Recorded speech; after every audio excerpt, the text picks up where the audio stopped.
Hey folks, and welcome to the Leap listening party. Sorry about the lateness.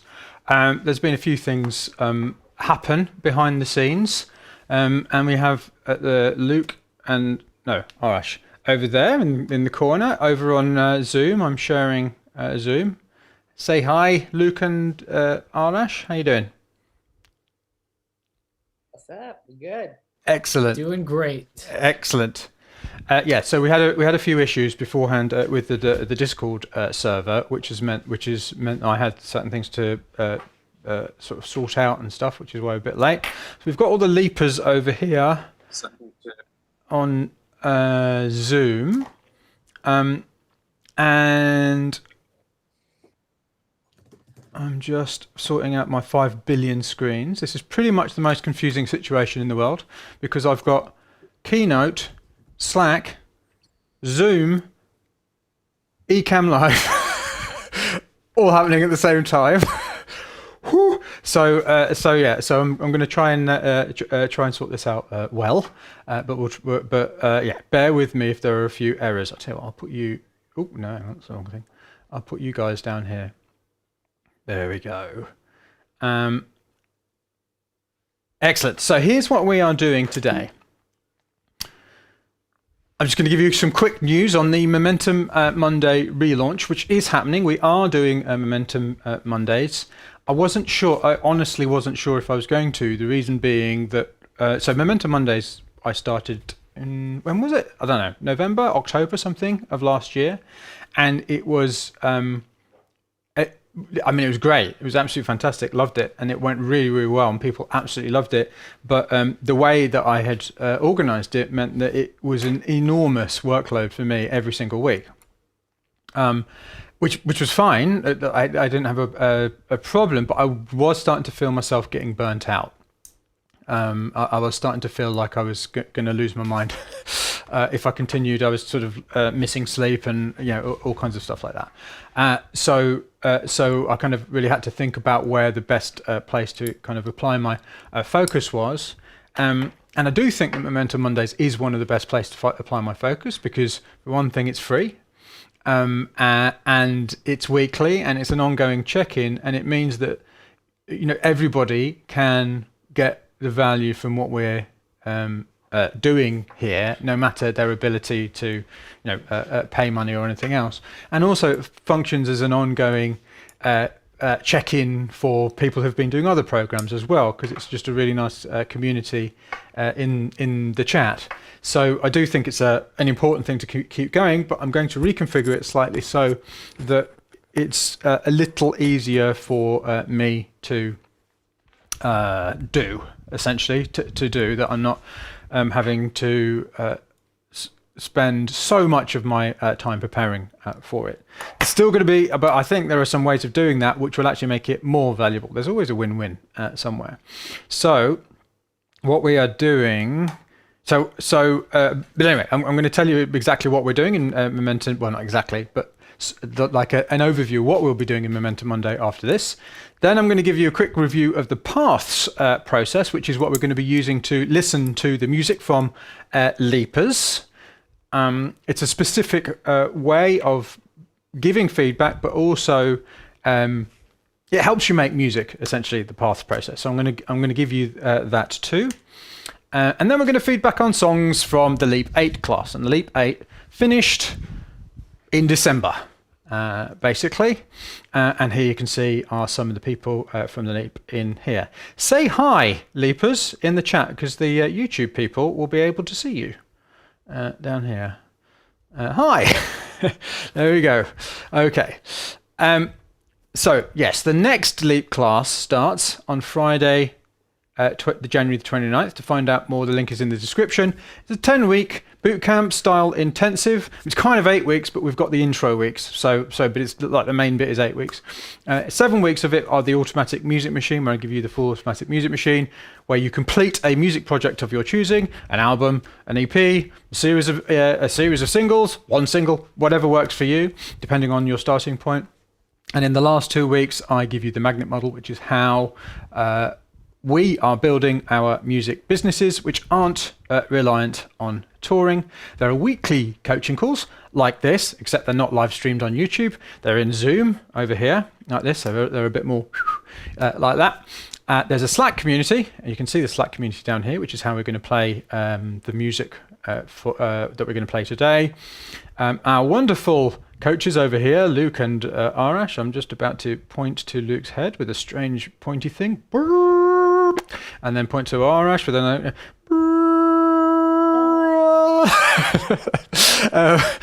they will be assigned to you as a coach the first time you go through, following up with you personally on the community. There's also a Leap library, which is like, I don't know, 8 courses within. It's like all of these resources which are taken from past courses about unique music, about arrangement, about focusing, about habits, about all kinds of stuff, making decisions, all kinds of things, additional things about marketing and things like that. So that's the Leap starting on the January the 29th. If you are interested in that, there is a link in the description. The other thing you can do is send me an email, mike@makemusicyourlife.com, and I can answer any questions you have at all. Right, now that bit's done. Let's talk about Momentum Mondays.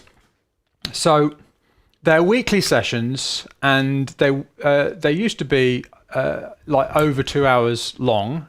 We're going to make them shorter this time, and they're going to be starting on the 9th of February. So not next week, the week after next. Okay, that's just so that we can focus on delivering for the new Leap class. It's always quite busy, so I've decided just to give us a bit of time to focus on the new Leap class next week, and then we'll relaunch Momentum Mondays probably on the 9th of February.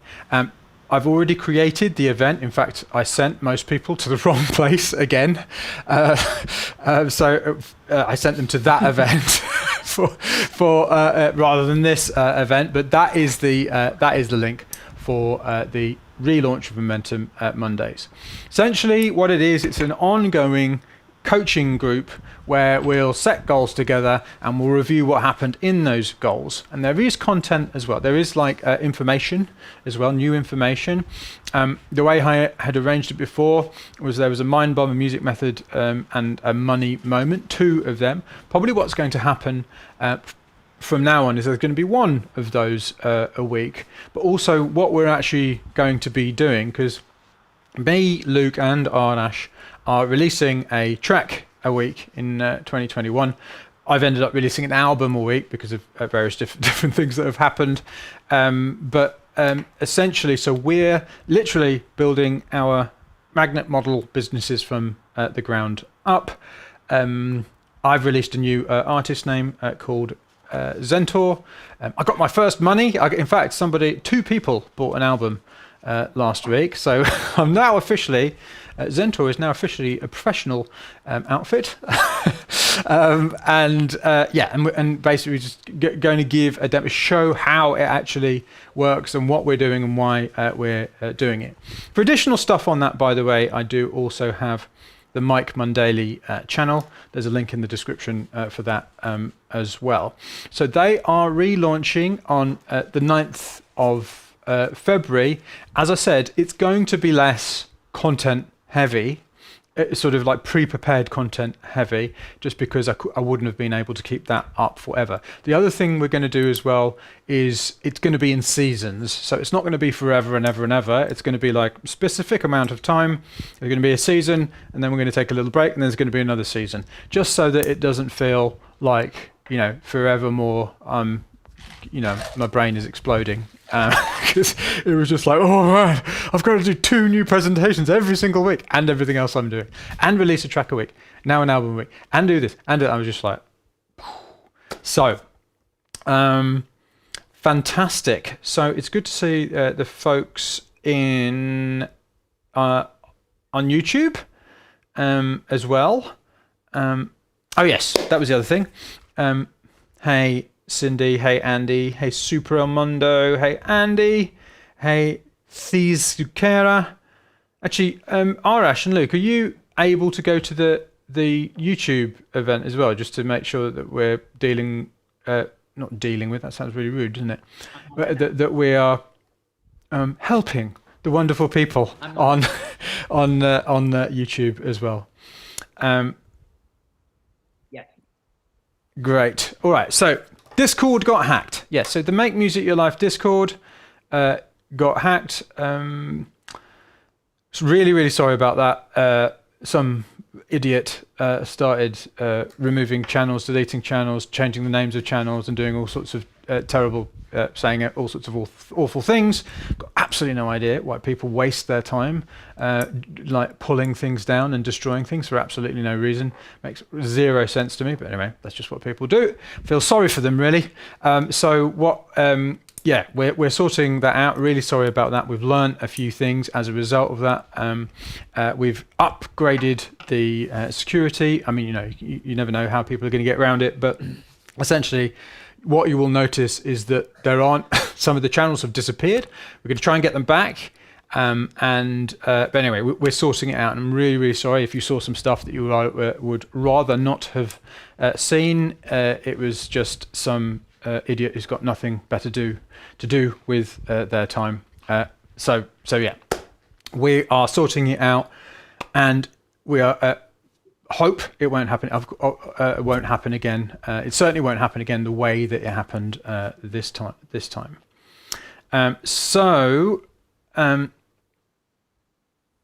Let's move on to the feedback section of the call. In fact, the whole purpose of this, the actual feedback party. So in the Leap, we essentially coach the Leapers through the making of a music project of their choosing. And that is how we teach the automatic music machine, the full system which helps people make music. And depending on the kind of music they make and where they're at, people choose different music projects. As I said, some people do albums, some people do singles, some people do EPs,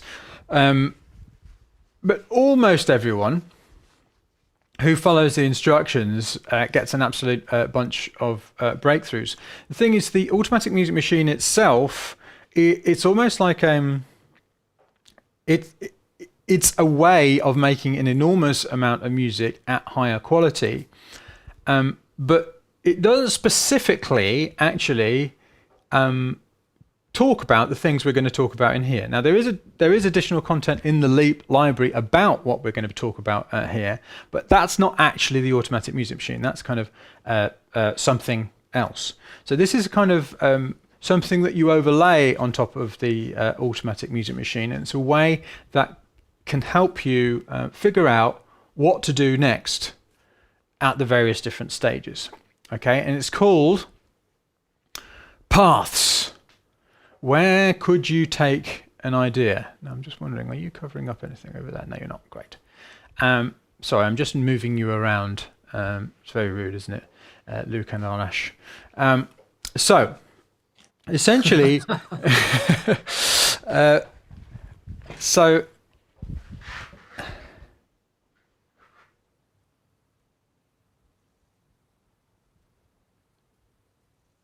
So I was just looking at some of the comments. So essentially, the most important question that you actually want to ask when you're making a track is purpose. Okay, what's its purpose? Now, Luke, can you explain what purpose means briefly?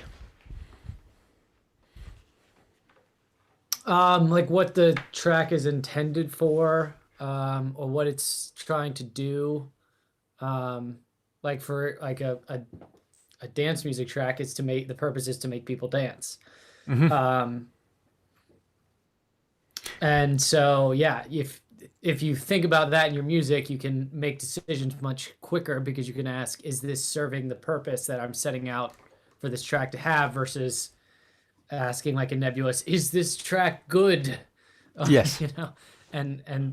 And yeah. Do I like this? I mean, do I like this is, as we've already found in many different ways, a terrible way of thinking about, like, it doesn't really hold any information, because what you like is changing all the time. Yeah, it's like 1 second you like it, and the other second, another second you can't stand it. So for instance, let's say I'm going to ask you another question, Luke. So let's say that you're a techno producer, right? So obviously, if you're a techno producer, all of your music, and you're producing techno, all of your music is to make people dance. So what could the purpose of this music be help you? Because the answer is the same for all of your music. Well, each song can have a different, it can have multiple purposes. It can be to make people dance, but like I'm thinking of one techno song called Moon Rocks, and like every single sound in that track is like, it sounds like it's a rock, and it kind of sounds like it's on the moon because it's super spacey. So like the purpose of that track was not only to make people dance, but to create this atmosphere of being on the moon and sounding like moon rocks. Yeah. And if that becomes the thing or the purpose of, well, not the thing, but the purpose of the track to express that, every sound you make, you can be like, does this fulfill that additional purpose as well? Yes. Yeah, exactly. So obviously there's an overarching, the purpose of this music is for people to enjoy it. So, right, or for people to listen to it. Yeah. So that is somewhat useful, but not that useful.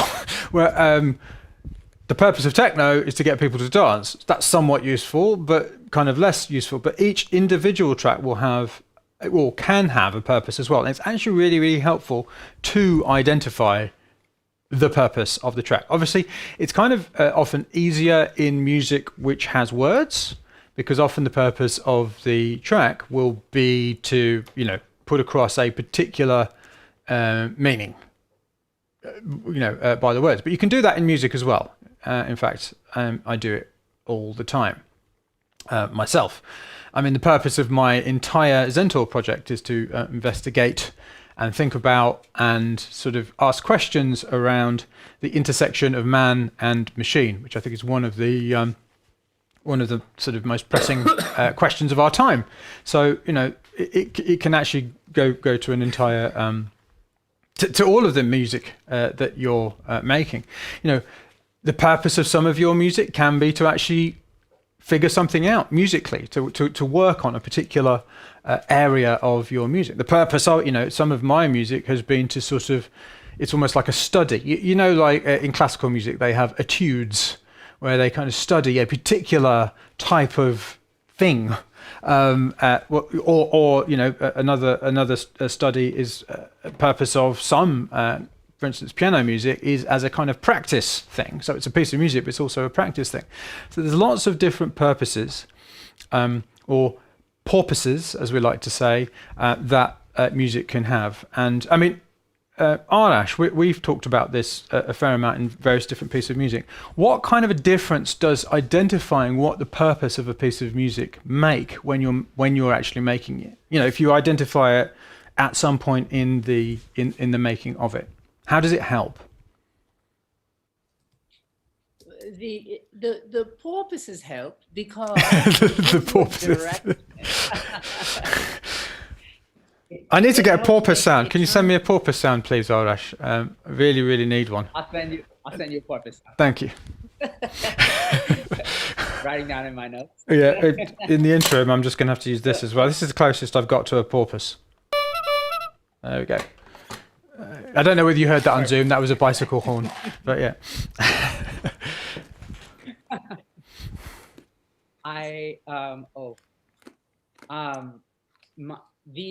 Can you hear me all right? Someone says my audio sounds very quiet. Oh, okay. Yeah, sorry. We may well have an issue between Zoom and yeah, I think it's all right on Zoom and it's not so good on. Hang on, let me try this. It may well be me. Let me try. Okay, speak, Arash. 1, 2, 3, 4. Let me know on YouTube if this. Yeah, you seem quite quiet in general, actually, compared to Luke. Luke. Essentially. Yeah, there we go. Hang tight. All right, so tell you what. I've just been screaming this whole time. Yes. so why is Luke? Yeah, go on. Yeah. Here, can you hear me all right now?